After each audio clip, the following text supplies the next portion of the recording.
الحمد لله وكفى وسلام على عباده الذين اصطفى أما بعد فأعوذ بالله من الشيطان الرجيم بسم الله الرحمن الرحيم وَلَقَدْ يَسَّرْنَا الْقُرْآنَ لِلذِّكْرِ فَهَلْ مِن مُّدَّكِرٍ سبحان ربك رب العزة عما يصفون وسلام على المرسلين والحمد لله رب العالمين اللهم صل على سيدنا محمد وعلى آل سيدنا محمد وبارك وسلم اللهم صل على سيدنا محمد وعلى آل سيدنا محمد وبارك وسلم اللهم صل على سيدنا محمد وعلى آل سيدنا محمد وبارك وسلم۔ دنیا میں زبانیں بہت ساری بولی جاتی ہیں اور ہر قوم والا اپنی زبان پر فخر بھی کرتا ہے۔ مسلمان کلمہ پڑھنے والے لا الہ الا اللہ محمد الرسول اللہ، جس نے بھی یہ کلمہ پڑھا ہے وہ دنیا کے کسی بھی خطے میں ہے، کوئی بھی زبان بولتا ہے یا کسی بھی ملک میں رہنے والا ہے، کلمے کی وجہ سے ہر ایک کو ایک زبان سے انسیت پیدا ہوتی ہے اور وہ زبان ہے عربی زبان۔ تو عربی زبان سب سے اہم زبان ہے۔ یہی وجہ ہے کہ نبی کریم صلی اللہ علیہ وسلم نے عربی زبان سیکھنے کی بھی تعلیم فرمائی اور عربی زبان سے محبت کرنے کا بھی حکم دیا، اس لیے کہ قرآن بھی عربی میں ہے اور نبی کریم صلی اللہ علیہ وسلم کی زبان بھی عربی ہے۔ اہل جنت کی زبان بھی عربی ہوگی اور اللہ کا کلام بھی عربی میں ہے، چونکہ اللہ سب بادشاہوں کے بادشاہ ہیں تو اسی لیے اللہ کا جو کلام ہے وہ بھی تمام کلاموں کا بادشاہ ہے۔ جس طرح عربی کا ایک مقولہ ہے کلام الملوک ملوک الکلام، تمام بادشاہوں کا کلام جو ہے وہ تمام کلاموں کا بادشاہ ہوتا ہے، اور تمام بادشاہوں کے بادشاہ کون ہیں؟ اللہ تعالیٰ ہیں۔ لہٰذا اللہ کا جو کلام ہے قرآن کریم، قرآن مجید، فرقان حمید، یہ بھی تمام کلاموں کا بادشاہ ہے۔ اور مسلمان کا ایمان یہ ہے کہ ہم قرآن کو سیکھے اور پڑھے بغیر کامل مسلمان نہیں ہو سکتے، اس لیے کہ ایمان لانے کے بعد سب سے محترم بشان عبادت نماز ہے، اور نماز کی ابتدا بھی قرآن ہی سے ہوتی ہے۔ اگر ایک بندے کو قرآن نہ پڑھنا آتا ہو تو وہ نماز بھی نہیں پڑھ سکتا، اگر پڑھ رہا ہے تو اپنی دل کی تسلی ہے اس کی کہ وہ پڑھ رہا ہے، لیکن حقیقتاً وہ نماز نہیں ہے۔ نیت باندھ لی، سورۃ الفاتحہ نہیں آتی، سورۃ الفاتحہ کا ترجمہ آتا ہے، اگر پورا ترجمہ صحیح بھی کہہ لے گا تو بھی اس کی نماز ادا نہیں ہوگی، اس لیے کہ قرآن کے الفاظ کو انہی انداز میں ادا کرنا ضروری ہے جس انداز میں، جس ترتیب سے اللہ تعالیٰ نے نازل فرمائے ہیں۔ اور اللہ نے قرآن پاک کو عربی زبان میں نازل فرمایا ہے، لہٰذا ان کی ادائیگی بھی اسی طریقے سے کرنا ضروری ہوگا۔ تو پتہ یہ چلا کہ جب تک ہمیں قرآن کریم آتا نہیں ہوگا تو ہماری نماز بھی ادا نہیں ہوگی، اور قرآن چونکہ عربی میں ہے تو ہم قرآن کے الفاظ پڑھتے ہیں تو عربی سے ہماری مناسبت پیدا ہو جاتی ہے کہ اس کے الفاظ ہمیں کچھ یاد ہو جاتے ہیں۔ اہل عرب کو ہم دیکھتے ہیں کہ جب وہ نماز پڑھتے ہیں تو ان کی کیفیات بدلتی ہے۔ حرمین شریفین کے ائمہ کو دیکھیں یا آپ کہیں پر بھی جو عربی ہوں گے وہ نماز پڑھ رہے ہوں یا پڑھا رہے ہوں، دونوں صورتوں میں قرآن کی تلاوت سن کر ان کی کیفیت بدلتی ہے۔ کیا مطلب کہ جہاں جنت کا تذکرہ آتا ہے وہاں خوشی کا انداز ہوتا ہے قرآن پاک کو پڑھنے کا، اور جہاں اللہ کے عذاب کا، جہنم کا تذکرہ آتا ہے تو وہاں پر رقت طاری ہو جاتی ہے اور ان کی کیفیات بدل جاتی ہیں الفاظ کی ادائیگی کے لیے۔ تو وجہ کیا بنی کہ ان کو وہ زبان سمجھ میں آ رہی ہے، عربی سمجھ میں ان کی زبان ہے تو قرآن کے کچھ نہ کچھ الفاظ ان کو سمجھ میں آ رہے ہوتے ہیں، تو اسی وجہ سے ان کی کیفیات بھی بدلتی ہے۔ تو ضرورت اس بات کی ہے کہ اگر ہم بھی اپنی کیفیات کو نماز میں ویسا بنانا چاہتے ہیں جیسے اللہ چاہتے ہیں تو ہم عربی زبان سے بھی اپنی مناسبت کو پیدا کریں، عربی زبان کو بھی ہم سیکھیں، لیکن نیت کیا ہو کہ ہم عربی زبان اس لیے سیکھیں تاکہ قرآن سے ہماری مناسبت پیدا ہو جائے، نبی کریم صلی اللہ علیہ وسلم سے محبت میں اضافہ ہو جائے اور اللہ سے تعلق ہمارا مضبوط ہو جائے، یہ ہماری نیت ہونی چاہیے۔ آج کل عربی لوگ سیکھتے ہیں لیکن اس میں بڑا مغالطہ ہے۔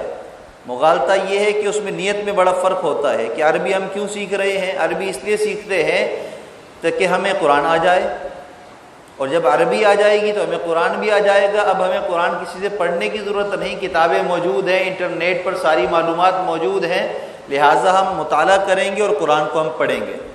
یہ ہے غلط فہمی۔ عربی ہم نے اس لیے سیکھنی ہے کہ یہ اللہ کی زبان، پسندیدہ زبان ہے۔ عربی ہم نے اس لیے سیکھنی ہے، مناسبت پیدا کرنی ہے کہ یہ قرآن کی زبان ہے۔ عربی ہم نے اس لیے سیکھنی ہے، اس سے مناسبت پیدا کرنی ہے کہ یہ رسول اللہ صلی اللہ علیہ وسلم کی زبان ہے اور یہ اہل جنت کی زبان ہے۔ تو اس نیت کے ساتھ جب ہم عربی زبان کو سیکھیں گے، اس میں ہم مناسبت کو بنائیں گے تو انشاءاللہ تعالی پھر قرآن پاک پڑھنے میں مزہ بھی آئے گا اور قرآن کا اللہ فہم بھی عطا فرما دیں گے۔ اس لیے کہ قرآن کو سیکھنے کے لیے علماء کا ہونا ضروری ہے۔ غیر عالم سے یا کتابوں سے یا انٹرنیٹ پر معلومات سے قرآن کو سیکھا نہیں جا سکتا۔ ہاں، مناسبت پیدا ہو جاتی ہے، کچھ نہ کچھ الفاظ کی سمجھ بوجھ آ جاتی ہے۔ اب ہماری زبان اردو زبان ہے، اب بہت سارے ایسے الفاظ جو ہمارے ہاں بول چال میں استعمال ہوتے ہیں یہ قرآن میں موجود ہیں، اور بعض مرتبہ ہم قرآن پڑھتے ہیں یا سنتے ہیں تو ہمیں ایسا لگتا ہے کہ وہی لفظ جو ہم بولتے ہیں وہ قرآن میں بھی آ رہا ہے اور اس کا معنی بھی ہمیں سمجھ میں آ رہا ہے۔ لیکن یہاں پر غلطی یہ ہو جاتی ہے کہ اردو زبان میں بہت سارے الفاظ ایسے ہیں جو استعمال ہوتے ہیں، وہ عربی کے میں بھی استعمال ہوتے ہیں، لیکن دونوں میں معنی میں فرق آ جاتا ہے، معنی میں فرق آ جاتا ہے۔ جیسے قرآن پاک میں یوں فرمایا گیا، انما اموالکم واولادکم فتنہ۔ اب فتنے کا معنی کیا ہے؟ جھگڑا، لڑائی، شر پسندی، یہ فتنہ ہے۔ اردو زبان میں یہی اس کا مفہوم بنتا ہے۔ اب قرآن پاک میں کہا گیا انما اموالکم واولادکم فتنہ، تمہاری اولاد، تمہارا مال تمہارے لیے فتنہ ہے۔ تو بہت سارے لوگ کیا کہتے ہیں کہ دیکھو اولاد اور مال تو جھگڑے کے سبب ہے بھائی، تو بھائی اس کا عربی میں ترجمہ فتنے کا جھگڑا نہیں ہے۔ عربی زبان میں فتنہ کہا جاتا ہے آزمائش کو۔ اللہ یہ فرما رہے ہیں کہ ہم نے تمہیں جو مال دیا، جو اولاد دی ہے، تمہیں آزمانے کے لیے دی ہے کہ آیا تم اس کے ساتھ کیا سلوک کرتے ہو، میرا حق ادا کرتے ہو یا نہیں کرتے ہو۔ کہ مال کا حق کیا ہے کہ زکوٰۃ ادا کرنا، مال کا حق کیا ہے کہ حلال طریقے سے کمانا، مال کا حق کیا ہے کہ حلال جگہوں پر خرچ کرنا، اور اولاد اللہ نے نعمت کے طور پر عطا فرمائی ہے، اس کی تعلیم و تربیت کرنا، اللہ سے تعلق اولاد کا بنانا، یہ اصل آزمائش ہے، اس میں تم کامیاب ہوتے ہو یا نہیں ہوتے ہو۔ اسی طریقے سے اردو میں ایک جانور ہے بندر، کیا ہے؟ بندر۔ ابھی اخباروں کے اندر گزشتہ سالوں میں ایک جو ہے وہ سعودی عرب کے ایک وزیر کا نام تھا بندر۔ اب اس کو جب اردو دان پڑھتے ہیں تو کہتے ہیں یار یہ کیا، اس کا نام بندر ہے، اب وہ شہزادہ ہے، اس ملک کا شہزادہ ہے۔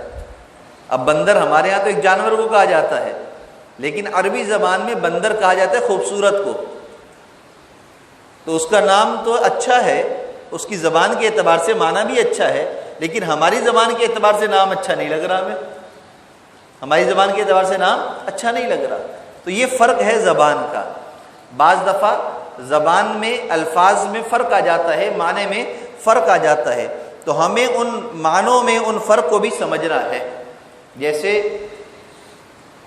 ایک اردو زبان میں کسی کو برا بھلا کہنا ہو تو ایک لفظ استعمال ہوتا ہے گالی کے طور پر ذلیل، ذلیل و رسوا کر دینا، تم ذلیل ہو جاؤ، یہ گالی سمجھی جاتی ہے۔ لیکن عربی زبان میں اس کے لیے لفظ استعمال ہوتا ہے اذلہ۔ اب اذلہ کا ترجمہ ذلیل نہیں ہے، عربی زبان میں اذلہ کہا جاتا ہے کمزور کو، جو حیثیت کے اعتبار سے کمزور ہو، طاقت کے اعتبار سے کمزور ہو، اس کو اذلہ کہا جاتا ہے۔ لیکن اردو زبان میں یہی لفظ گالی کے طور پر استعمال ہو رہا ہے، تو بعض مرتبہ یہ بھی ہمیں مغالطہ ہو جاتا ہے۔ ایسی بھی بہت ساری چیزیں سامنے آتی ہیں کہ ہم عربی خود پڑھتے ہیں، خود سمجھتے ہیں، اور پھر ہم سمجھتے ہیں کہ ہمیں قرآن اب سمجھ میں آنے لگ گیا لہذا اب قرآن پڑھنے لگ جائیں۔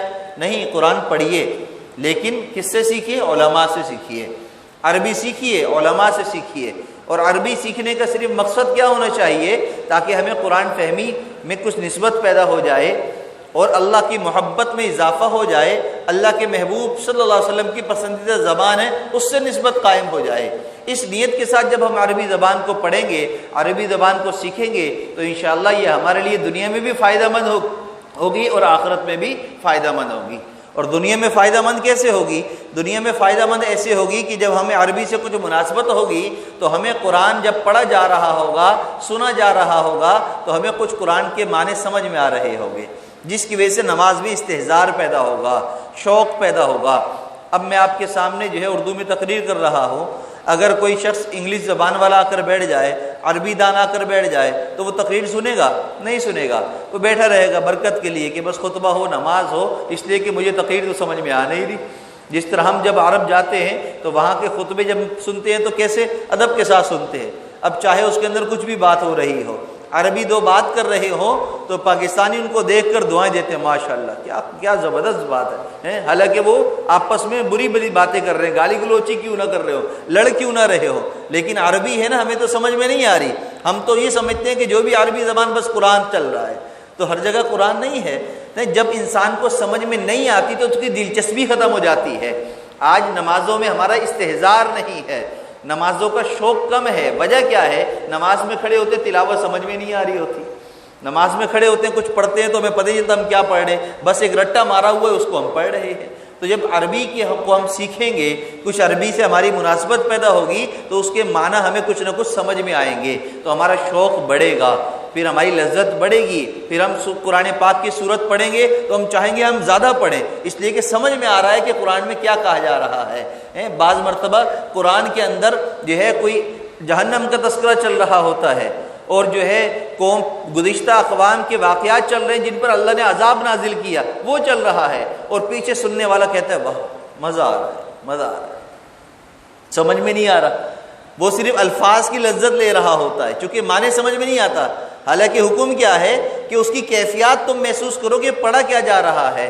اب اگر ہمیں وہ سمجھ میں آتا کہ یہ بات کیا ہو رہی ہے قرآن پاک میں، تو ہم یوں نہیں کہتے مزہ آ رہا ہے، بلکہ ہمارے آنکھوں سے آنسو جا رہے ہوتے، ہمارے بدن پر کپ کپی طاری ہوتی کہ اللہ کے نافرمان لوگوں پر اللہ نے عذاب نازل کیا، اس کا تذکرہ قرآن میں چل رہا ہے، لہذا ہم پر ڈر پاتا، ہم پر کپ کپی طاری آ جاتی، لیکن ایسا نہیں ہوتا۔ وجہ اس کی یہی ہے کہ ہمیں کچھ الفاظ سمجھ میں نہیں آ رہے ہوتے۔ تو بھائی عربی زبان کو سیکھنا بھی ضروری ہے تاکہ ہمارا تعلق اللہ مضبوط ہو جائے اور اللہ کے محبوب صلی اللہ علیہ وسلم سے نسبت بھی ہماری مضبوط ہو جائے۔ اور عربی کو سیکھنا ہے تو کہاں سیکھنا ہے؟ علماء کرام سے سیکھنا ہے۔ اور ہم نے سیکھنے کا انداز بھی ہمارا وہی ہونا چاہیے جو قرآن پاک کو سیکھنے کا طریقہ ہے۔ اور وہ کیا ہے؟ صحابہ کرام رضوان اللہ علیہ مجمعین جو ہے وہ نماز بھی پڑھتے تھے، قرآن بھی پڑھتے تھے، لیکن نماز بھی انہوں نے اللہ کے محبوب صلی اللہ علیہ وسلم سے سیکھی اور قرآن بھی آپ سے ہی سیکھا، اس کے علاوہ انہوں نے کہیں سے نہیں سیکھا۔ ایسا نہیں کہ وہ خود سیکھ لیا کرتے تھے، بلکہ صحابہ کرام کی بے شمار مثالیں ایسی ملتی ہیں، قرآن کی آیات کو لے کر نبی کریم صلی اللہ علیہ وسلم کے سامنے پیش کرتے اور فرماتے کہ یہ ہمیں سمجھا دیجئے، یہ ہمیں بتلا دیجئے، سمجھ میں نہیں آ رہا، حالانکہ ان کی زبان ہوتی تھی پھر بھی سمجھ میں نہیں آتا تھا۔ تو پتہ یہ چلا کہ قرآن کو سمجھنے کے لیے عربی سمجھنا ضروری ہے، اور عربی سیکھنے اور سمجھنے کے لیے علماء کی ضرورت ہے۔ لہذا اہل علم سے اپنا تعلق قائم کیجئے اور عربی کے اندر جو ہے استعداد پیدا کیجئے۔